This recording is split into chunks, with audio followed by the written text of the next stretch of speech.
My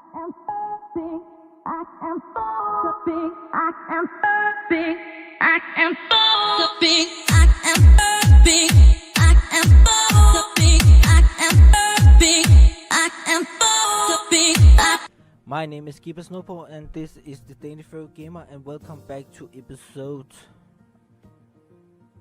9, I think, of Driftwood. Yeah, there's been many episodes right now. I'm not used to make this many episodes about a novella game. So, but let's get through it. Just had to add some settings. It took 6. I think that's good. I sit a good distance away and make sure not to be downwind, avoiding smoke in my face. May does the same, blopping down beside me. So, how do you like it so far?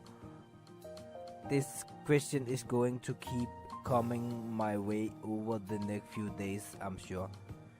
It's probably best I came up with something simply but informative enough so they don't ask me really vague questions afterwards. It's been good. The classes are a little longer than I was expecting. The lunch is okay and the people seem friendly and open to help me out. Classes are longer because there are only a handful of teachers in the school. Half of the time I feel like the school's a joke.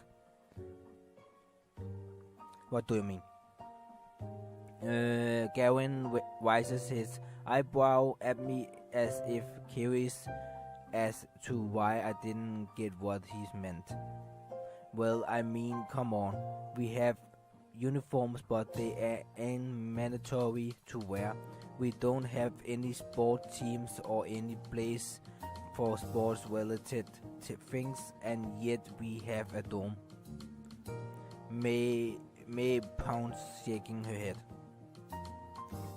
Yeah, but you can still go to the public school and they have all that stuff. Regardless, the point is this is a private school that has the same, if not worse, facilities than the public schools in Massachusetts. Yet we're supposed to be one of the best in the States. It's laughable, really. There's really no reason to come to this school unless you are staying in the dorms, which fortunately hardly cost any money. I think you just being a pessimist. Maybe, but it's true. Gavin give a small shock and look toward me as he takes in a heavy breath of the contents of the cigarette, breathing a soft blow of smoke that drifts off into the wind. All I can say is that it's surprised how high quality the Doom are for amount of money it costs to stay in them. Seem a bit underpriced. I think it might be a way for parents to get their kids out of the house so they don't have to worry about them. I glance toward May and Gray's eyes follows. It takes him a second to realize my slight joke, but he grins and nods his head. Perhaps. May doesn't catch it, going way over her head as he chews absently on her candy. Gavin's eyes stares toward me for a time, and I feel like he's trying to figure something out about me. Something wrong. You are not from around here, right? You didn't go to the public school from your first 3 years, did you? No, I'm actually from Boston. Gavin raises an eyebrow slightly as if this has deepened his interest. Boston, huh? Are you 17? and you're 17. Yeah. Hopefully this doesn't turn into 20 question again. Interesting, and you come to this school because it was mostly my parents' decision. I didn't really know why. I brutally lie, not really wanted to talk to them about the fact that I was the person who was mentioned on the news a few months ago in connection with a series of shootings. Garen looked at me with disbelief, seeming to know I wasn't telling all of the truth. Ah, alright. He goes silent for the most part, and May continues on with her barter, talking about her classes and a little bit of gossip about some of the kids and the school. A blank... Oh, oops. Oh, no.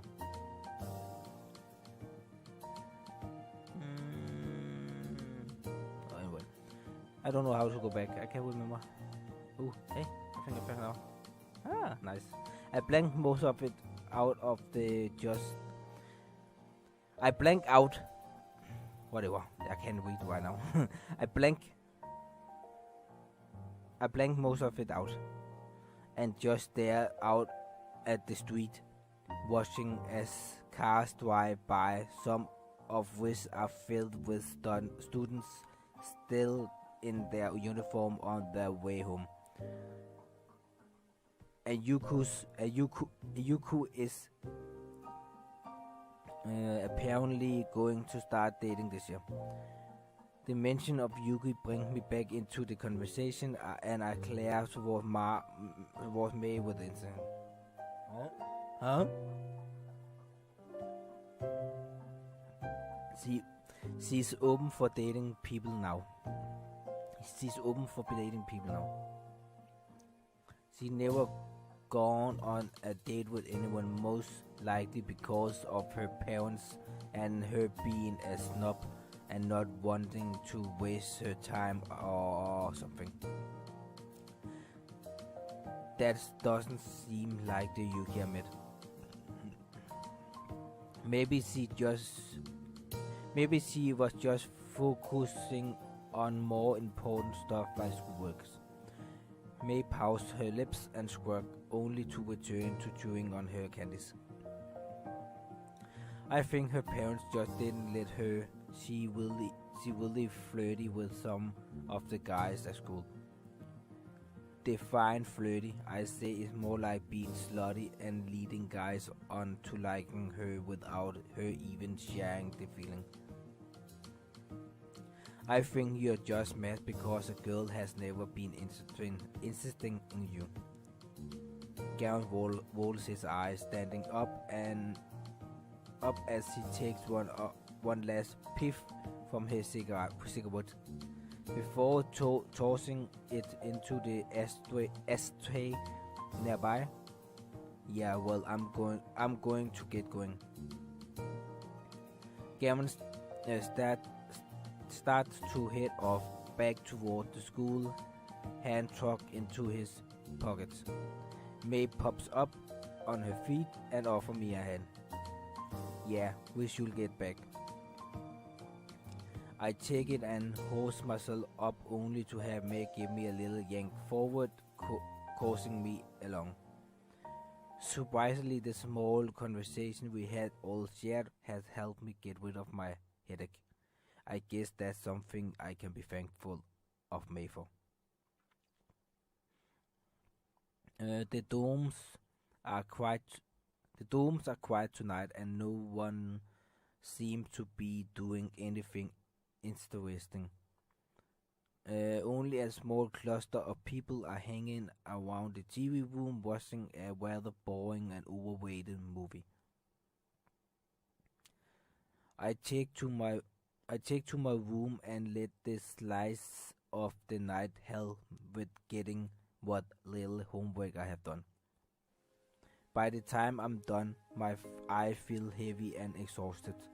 Why did Matt have to wake me up so early? I set aside my work only to notice that I have a message on my phone. It's Michaela.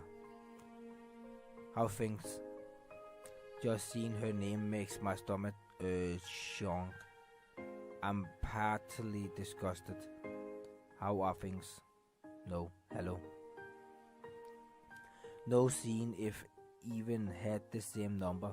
It's been a few months without talking and she just opens with how things, as if nothing happens. That bugs me. I don't know why, but it bugs me. I toss the phone careless away into my desk and slump over to my bed. I flop down with a activated sign, staring up at the ceiling as I think over the possibility of what I can say in reply to the text, or if I should even reply at all. Maybe it's maybe it's best I don't. Maybe I can just let my old life in Boston die off. That's what most of my friends have done, figuring they all seem to forget about me once school started.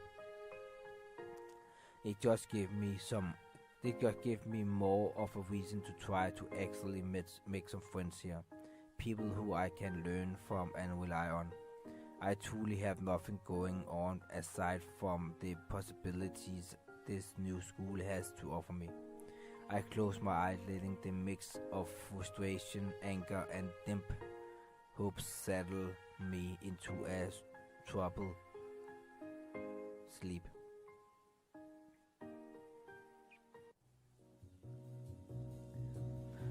Thankful was rather overwhelmful, thankfully so. I didn't get the best sleep last night and didn't feel all too great today. Mostly because of Michaelia's text, but at least a lot of people seemed to notice and didn't bother me too much, which was forceful of them. There of course was the occasionally greeting introduction, but no one really piqued my interest too much. Mr. Mallet even seemed to give me a break. He didn't really bother me during our study period.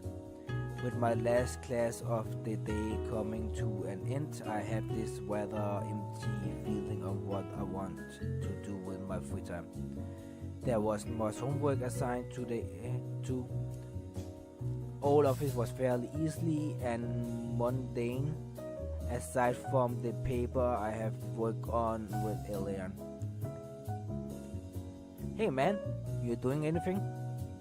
Apparently I've been staring out the window for the past few minutes and Elric has caught on to my alumnus. Huh? I was just wondering if you want to hang out. You seem a little quiet today. Elric taps his finger against his chin as if trying to figure out what is wrong with me. Lunch giving you an upset stomach a little too spicy for me. Thanks for the info. No, I'm alright, just thinking a lot. Oh, homesick or something already? Not really. I scoffed at the idea of going back to Boston and going through the brain-numbing days at my old school. Well, you wanna hang? I'll be down to chill, but I need to go talk with Elian about the project. Oh, right. He paused for a moment, reaching up and rubbed the back of his neck as if thinking over the situation. Good luck, bro. I'll talk to you later. See ya. After packing up all my things and heading out, and find queuing waiting outside at the front of the school. It's a little hard getting close enough to speak with her during the float of people and parents coming in and out of the building, but eventually I'm able to call out and get her attention. Hey, queuing. Sorry, didn't mean to take so long.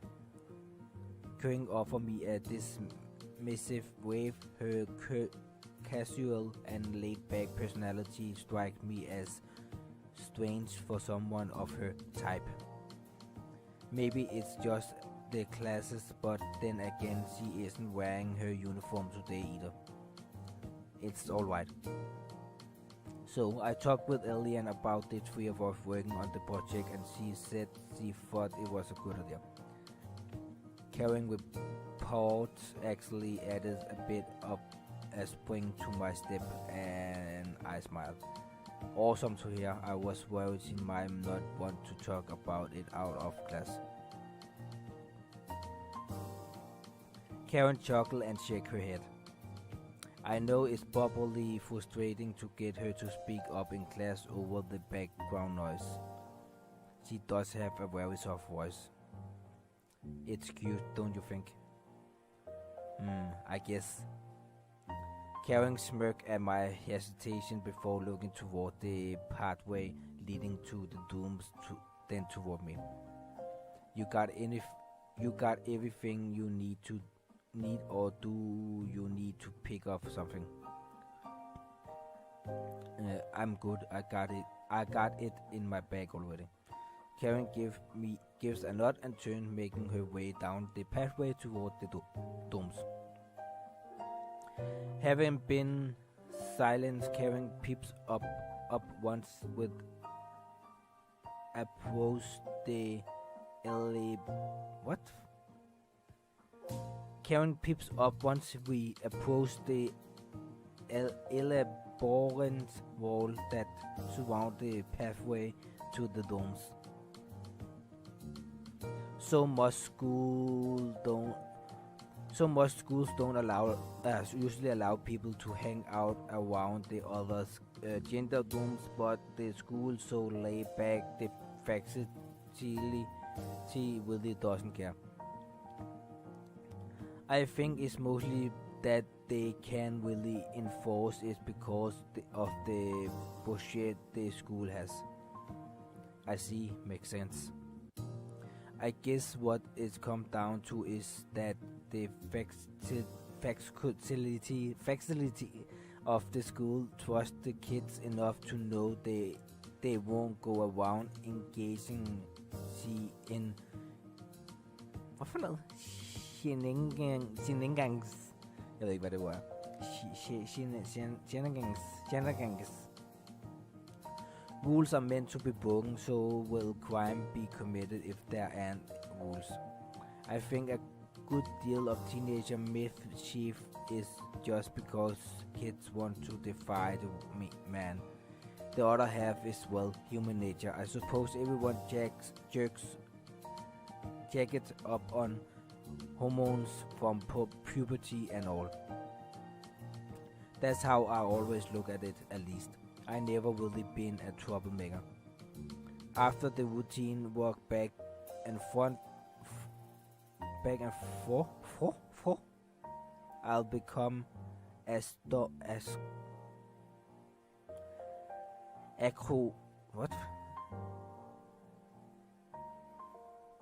acrostorm to I'm left in away. Stepping inside the dome is like walking into a parallel universe. The buildings are practical all the same, but they have subtly vague differences, mostly the color of the walls. Karen leads me up in the direction I will usually take to go to my own room, and by fluke chance it ends up that we have the same room number. Huh? I'm in the same room in the other dome. Karen blinks a little and chuckles, amused by this coincidence. Really now? What's the chance? Does the female version Matt live next door? I pointed toward the doors across and down the hallway, where I suppose the ginger been equally of Matt visiting. Want to meet her? Karen grins from ear to ear, then seemed intrigued by my comparison. Well, sure, I guess. Yeah, come on, it'll be fun. Going out of my way to meet someone isn't really part of my plan to get this paper done, but if Karen insists. Karen reached over, giving the door a few gentle knocks. No one responded to the knocking for the first few moments, but eventually the door cracks open. Pressing out from the door is the familiar green-eyed girl with dark hair who peers curiously at me and then toward Karen, a small smile forming on her lips. Karen was pulling my leg. It seems Ellen is certainly not matched equally.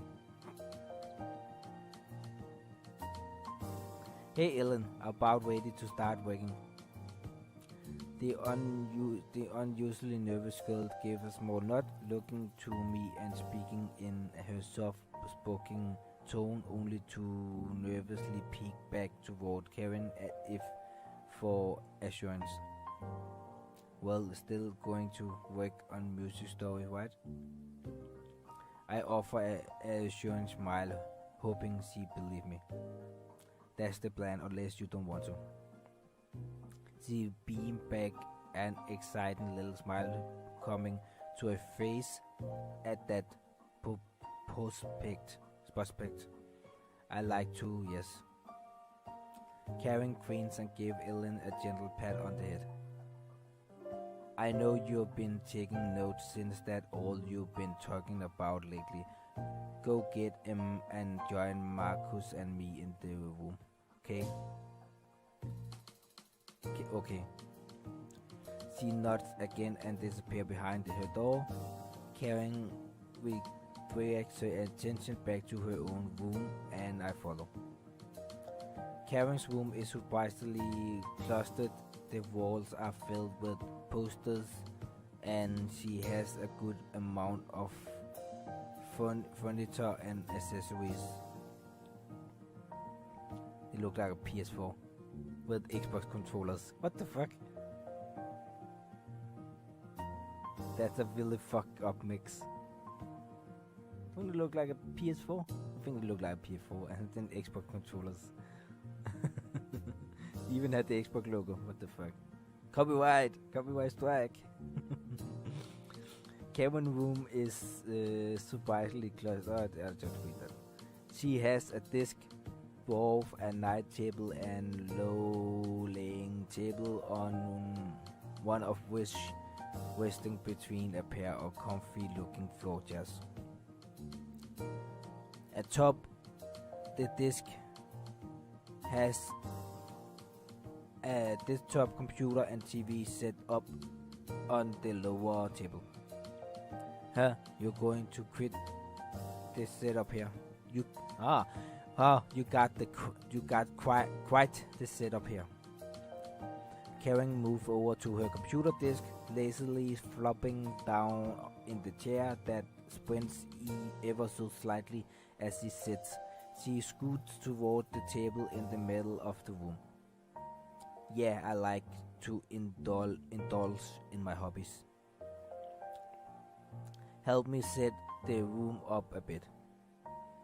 I give Karen a nod, helping her shift the room around a little so we have a table to work at. Ellen comes into Karen's room with a small folder, holding it tightly to her chest, as if she was worried someone would steal it or try to read it. Like it was a secret diary or something like that. She quickly takes a seat at the table, setting down the folder before shuffling about in her sweatshirt as if she has an itch or is just antsy. I feel kind of bad, probably uncomfortable with having to be around anyone out of class, let alone working with them. Then again, she may just be socially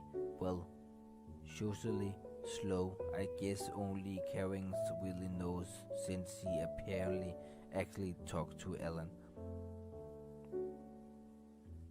I sit down in the opposite chair and settle my bag down onto the floor. I take out a few of my things before offering my own notes on the subject to her. Trade? She hastily looked to me for a moment, unsure of what I meant, so I gestured toward the folder on the table. Her eyes follow my gesture and she nods in approval, pushing the folder halfway across the table before reaching for the notes I offer. Karen looks between the two of us with a jolt of laughter. Why not explain the notes in person so you can both have a better idea of what the others is saying? That's what the whole idea is of it, right?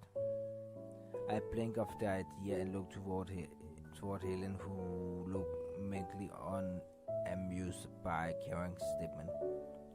What will you prefer? Helen gave me this confused, helpless look. Her jaw dropped even so slightly as she struggled to figure out what to say that will befit her instincts. She looked down, pointing at the fact the whole situation is now resolving around her now. I don't think me asking what she wanted was a good idea, or even shift any attention to her direction was too smart. But I don't want to be the only one making decision, so it's a complication that must be resolved, at least for this paper. I'm cool with whatever you want, it's not a big deal. Her eyes shift up toward me, looking relieved about the fact her choice wasn't going to upset or change anyone's plan. I think I like to just read over what we have to ourselves. Yeah. Karen slumped in her seat and gave Ellen a disapproved look before grunting out, "Ellen." This quickly changed Ellen's mind, and she squeaks out in her soft-spoken voice like a mouse that just stepped into a trap. I mean, we can talk about it if you want me to start. I don't think jumping back and forth between Karen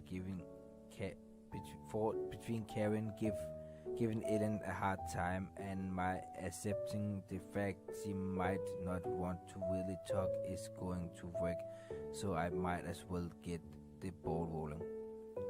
Okay. Karen just watched from the distance, then a little smirk making its way across her face before she turns to look at her computer. At the very least, having Karen close by seemed like enough to keep Ellen from bothering out of the room or stuttering like crazy. Karen may just be the antidote for Ellen's antsy personality when it comes down to it, so I have to thank her for the help, even if it seems like she's not been of much use. Regardless of this, TC, we are here to work, not fix Ellen's social issues. So I figure we have a few main topics idea, and I'm cool with any of them. So it's up to you if you want. But here the one I came up with. So my first idea was the history of music during the 1980s and 90s, with rappers who poetry the low-income, oppressed and drug traffic life on mostly the west coast of how they influence activities in our time. Ellen seemed pretty unresponsive to that one. I don't blame her, she probably doesn't listen to rap music at all. I figure we can check out the ones you are not interested in, so no to that one. You mean like easy and NBA? What? Nothing. I'm not sure what's most surprising, the fact she knew some of the artists I was referring, or the fact she was listening to it. I caused to clear my throat. You listen to rap. Her green eyes gazed at me for a long moment before she giggled softly, a little bit of a blood forming her cheek, this time more so out of embarrassment than just plain shyness. Her eyes dragged away as she tried to explain herself. Well, I don't really listen to it, but to understand music you have to get a good taste of all of it. Even if it doesn't fit your taste, you should at least try to see what the message and spirit is that the artist is trying to portray, even if the messenger is a little silly. Ellen paused for a moment before speaking in a very hushed tone, reciting a song she knew. Crossing down the street in my Sigford, jacking the bitches, slapping the hose. Ellen take in a deep breath and then go silent again, having shown more personality in that one lyrical setting than she had in the tire of wagging far. Jeg har spillet en halv time nu, så jeg ender episoden her. Jeg håber, I kunne lide denne episode, og der vil blive mange flere. Jeg kan forestille mig, det her novellespil er et rigtig langt novellespil. Men jeg håber, I kan lide det, og hvis jeg har nogle kommentarer, så kan I skrive det ned under videoen, og I selvfølgelig vil jeg blive pisseglad, hvis I liker og subscriber til videoen, som altid.